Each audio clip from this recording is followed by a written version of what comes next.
gara xumuraatti finneerra. Waa'ee walitti dhufeenya TPLF kanaaf waa'ee hiriiraa kana mee maal jetta?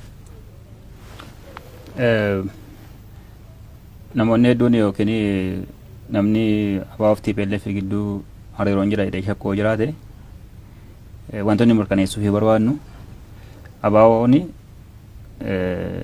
guddisa TPLF akka hin taanedha. Kana jechuun maal jechuudha? ABO'n TPLFin harka TPLFin bocame bukeeffame kan bixxila'e miti. Sammuu sanaan sammuu ergamtummaa sanaanis immoo jaarmiyaa guddate miti. Adda bilisummaa Oromoo jaarmiyaa cunqursaa uummataa keessaa dhalate. Roorroo uummata keenyatti fe'amerraa, gabrummaa uummata keenyatti fe'amerraa, saamicha daangaa hin qabne cunqursa siyaasaa uummata keenyatti fe'amerraa sanarraa baraaruudhaaf jaarmiyaa dhalatedha jechuudha. Jaarmiyaa walaba sammuu walabaan jiraate jaarmiyaa guddaa qabsoo uummata keenya waggaa 50 geggeessedha. Utuu akka sanatti uumama eretee ABO'n waggaa 50 dheessite guyyaa 5 jiraachuu hin danda'u. Kanaaf ABO'n TPLF wajjin hojjeta jechuun sun waan deemsu miti jechuudha. Gabraatiin immoo akkuma sila kaase ABO fi TPLF gidduu jiraate yoo xiqqaate riqicha guddaatu jira. Riqicha akka salphaatti diigamuu hin dandeenyetu jira. Riqicha ka wareegaman osoo hin taane hooggantoonni keenya ittiin dhaabaman dallaa sanatu jira jechuudha. Dallaa sun akkuma salphaatti cabamuu waan danda'u miti. Utuma adda bilisummaa Oromoo eeyyamate iyyuu uummanni keenya eeyyamu sana. Kun ilaalamuu danda'utu irra jiraata jechuudha. Egaan gama biraatiin wanti nuti beekuuti qabnu adda bilisummaa Oromoo jaarmiyaa akkasii wajjin hojjeta. Adda bilisummaa Oromoo kana jechuun uummata keenyaaf kabaja dhabuudha. Maaliif uummanni keenya qabeenya guddaa qaba. Nuti uummata miliyoona 50 keessaa baane. Uummata miliyoona 50 aangomsuuf deemna. Uummata miliyoona 50 kan humneessuuf deemna.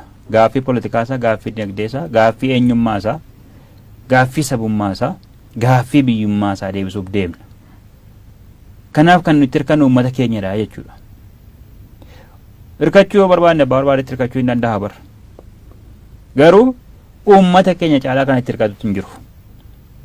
Hirkoo amanamaan, dahoo amanamaan, gaachanni amanamaan uummata keenyadha, uummata Oromooti. Itti boonna sanatti uummata kabajamaa kanatti kabaja isaaf malu kabaja dabalataa kennuuf deemna. Qabsoon keenyas kanaafidha. Qabsoon keenya baasee namoota muraasa aangoo kaa'uuf miti. Namoota muraasaan kiiloo kaa'uuf miti. Maaluun jedhaa turan beektaa gaafa 2018 gara jalqabaa 2017 waa hundi 4 kiiloodha jedhan. Waa hundi 4 kiiloodha. 4 kiiloo geenyaan hunduun deebi'aa hunduun deebi'aa.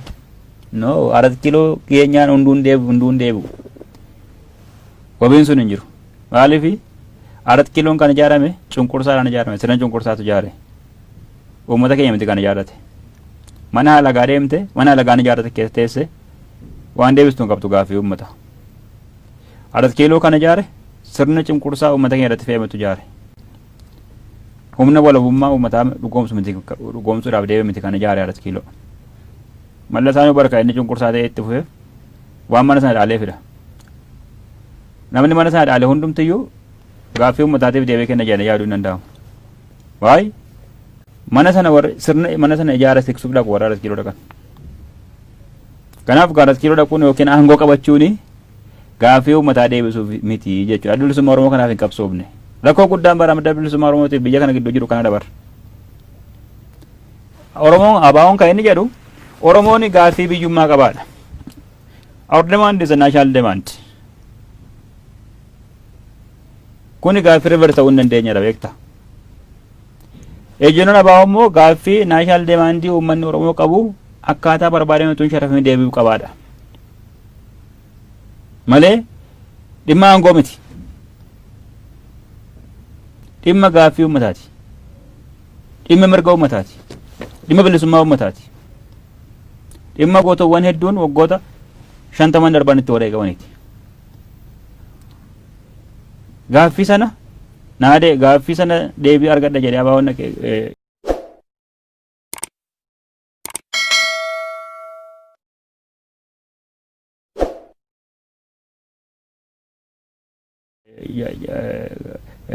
yookiin immoo gaaffii sana lafa kaa'ee haqeetan aangoo argadha jedhee ABO'n mooraalitti hin deemuu hin qabu jechuudha.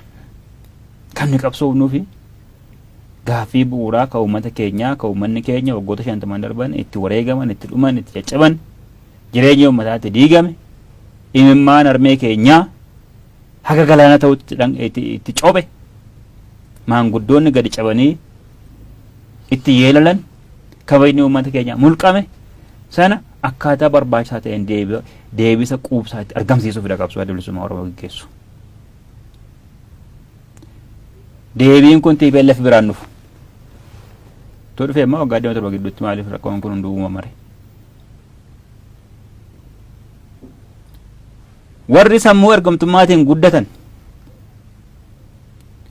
warri sammuu isaanii yoo waa ergamuu yaadu ilaalcha sana qabaachuu danda'u.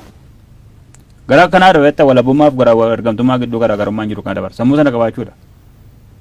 Adda bilisummaa Oromoo akka itti farrajanii bira darbuun hin danda'amu jechuu barbaadatani. Gama hiriiraatti gaafa dhufu jaarmeeleen siyaasaa hiriira kaasuus hiriira dhaamsuus hin danda'an.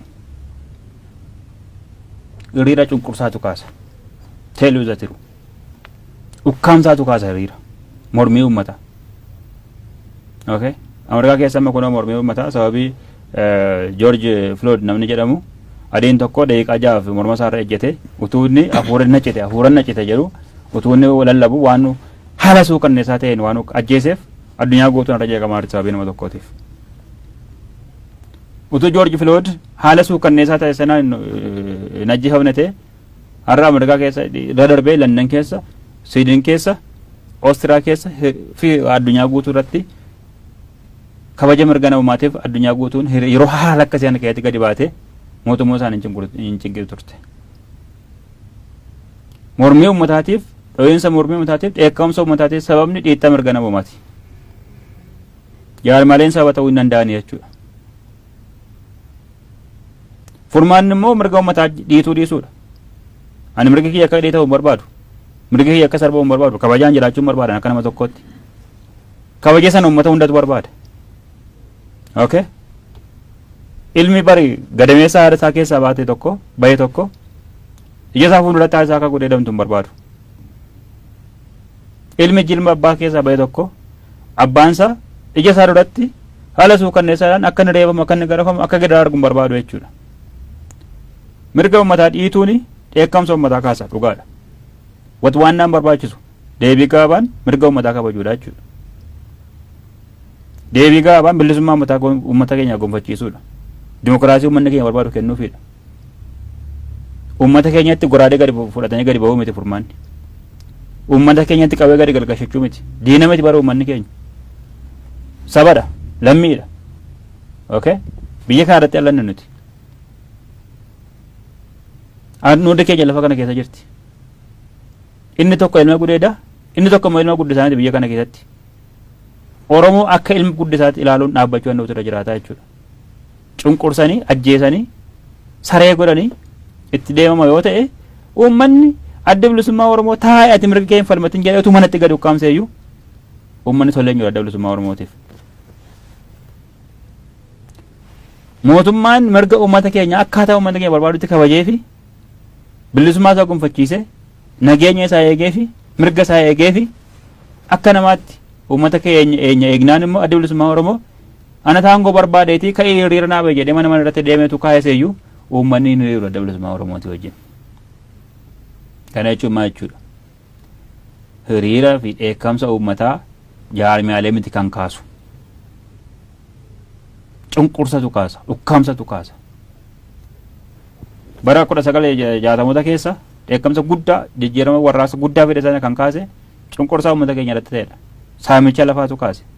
Cunqursa aadaa, cunqursa eenyummaatu fincila sana kaase, warraaqsa sana kaase. Sirna darguu keessatti dargaggoonni bosonatti galanii hidhatanii deebisanii akka darguu lolaniif aangorraa akka ari'an kan godhe ajjechaan Finfinnee keessatti raawwatedha. Duguggaa sanyiin Finfinnee keessatti raawwatedha. Qe'ee shibbir jedhee uummata the best mind lammii biyya kanatti goraadee luqqifatee gaafa inni gadi bahu warri furmaata dhaban gadi baanee sala loluu dirqaman jechuudha. Bakka cunqursaan jiru hundumaa dheekkamsa uummataa jira. Sirna waggaa 27 guutuu nutis yoo xiqqaate umurii keenya walakkaa umurii keenya daandiirra kan dhaabbanneef kan mormine cunqursaa uummata keenya irratti fe'ametu akka nuti daandiirra dhaabbannuu fi buloota keenya filatamoo ta'an akka nu dhabnu kan godhe cunqursaa uummata keenya irratti fe'ama jechuudha. Malee ABOn nu eeyyame tokko keessaan badiidhaan miti. Okay? Namni cunqursaa baachuudhaaf uumamu hin jiru lafa kanarra. Kanaafi cunqursaa, ukkaamsaa, ajjeesaa, hidhaa, heera biyya kanaa ciciraa, gataa uummatatu natti dheekkame jechuun hin danda'amu.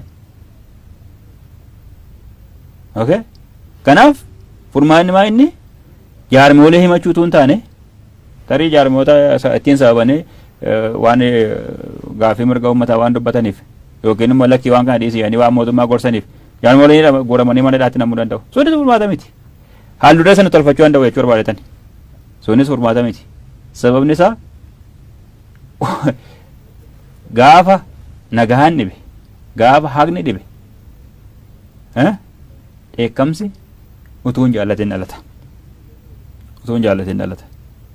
Bari daa'imni iyyuu bari mirga keetiif falmatti bari daa'imni harma hootu iyyuu yoo haati cunqursite yoo haati harma dhowwatte bari inni iyyiti isheen iyyuu daa'imni iyyuu. Okay? Kanaaf cunqursa baachuudhaaf namni baay'ina cher uumamuu hin danda'u. Sabab furmaanni maali? Jaarmiyaa yakkuu utuu hin taane deebisanii waajjira baa'oo cufuudhaaf hooggana baa'oo hidhuudhaaf oora waajjira kaafa'oo cufuudhaaf hooggana kaafa'oo cufuudhaaf haaldura kan ittiin tolfatan miti sun furmaatan ta'u. Inni sirriin daandii qajeeltoon goraadee amma uummata irratti gadi luqqifatanii uummata keenya ajjeesaa jiran kana ka addunyaa nama ija banattee ilaalartu kana dhaabuudhaa fi uummata keenya immoo deebisanii dhiifama gaafachuudhaan uummatas gara nagaatti fidu ofiis gara nagaatti deebi'uutu gara daandii sirriitti wal deebisuutu furmaata ta'a. Yakkaanii dhaadannoodhaanii si ajjeesnaadhaanii wanti furmaata ta'u hin jiru.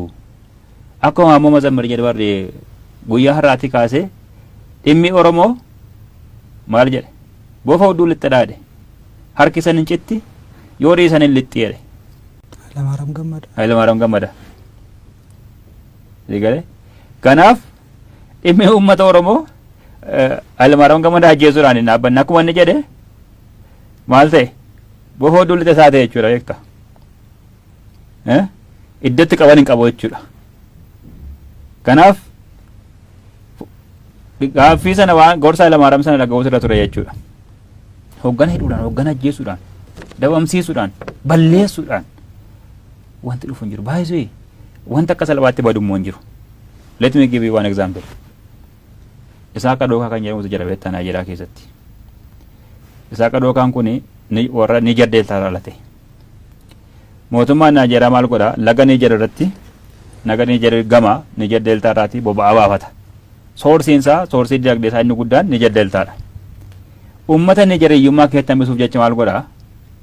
Hiyyummaaf wallaalummaa keessatti hambisuuf jecha laga Niijer irratti riqicha ijaaruu dide.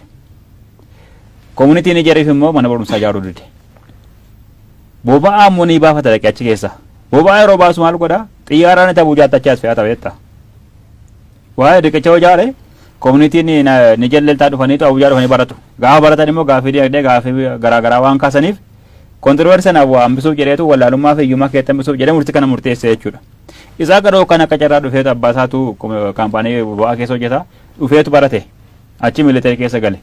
Booda gaafa sirriitti ilaalu uummanni Niijer hiyyummaa gadaanaa keessa jiraata.